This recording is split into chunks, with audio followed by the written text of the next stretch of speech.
Good morning and welcome back to my channel guys. ગઈકાલે મેં vlogs નથી બનાવ્યા. ગઈકાલે હું બિઝી હતો માટે અને ગઈકાલે એટલો બધો તાપ અને ગઈકાલે મૂડ પણ સારું નહોતું. તો ગાઈઝ બનાવવાનું કંઈ મૂડ જ નહોતું, એટલા માટે મેં ગઈકાલે વ્લોગ્સ નથી બનાવ્યું. ગાઈઝ આજે તો જસ્ટ હું જલ્દી અહીંયા ફ્રેશ માટે નીકળ્યો છું નાહવા માટે.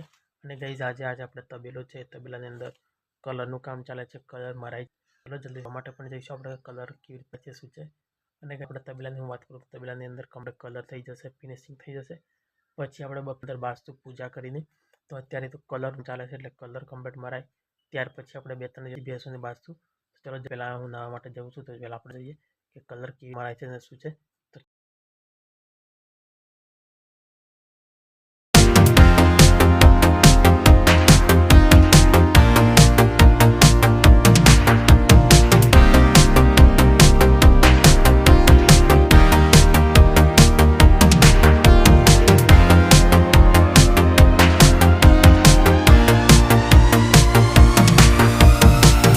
તમે ફાઇનલી જોઈ શકો છો આપણા તબેલાને કલર થઈ ગયો છે, કલર પેઇન્ટિંગ પણ થઈ ગયું છે. ઓલરેડી કલર પેઇન્ટિંગ નહોતું કરવાનું, પરંતુ ગાઈઝ આપણા અંકલના ઘરે લગ્ન છે તો એ ત્યાંથી કલર પેઇન્ટિંગ મેં અહીંયા ત્યાં કલર પેઇન્ટિંગવાળા આવ્યા હતા તો મેં ઓલરેડી અહીંયા કલર પણ પેઇન્ટિંગ કરાવી લીધી છે.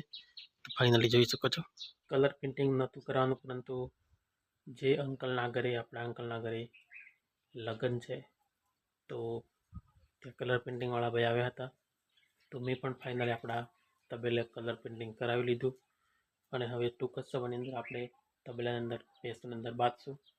ફાઇનલી કલર પેઇન્ટિંગ મસ્ત થઈ ગયું આપણું, એ પણ કામ થઈ ગયું, સારું કામ છે. કમરમાં પણ તમે જોઈ શકો છો અહીંયા પણ કલર પેઇન્ટિંગ કર્યું છે. બાકી એની નીચે બાકી જોઈશ કલર પેઇન્ટિંગ કલર કેવો લાગે કમેન્ટ બતાવજો. બાકી ઘરે પણ આવું જ કલર માર્યો છે આપણા ઘરે આગળ. તો બાકી અહીંયા તો જે છે એ જરવા દીધું છે.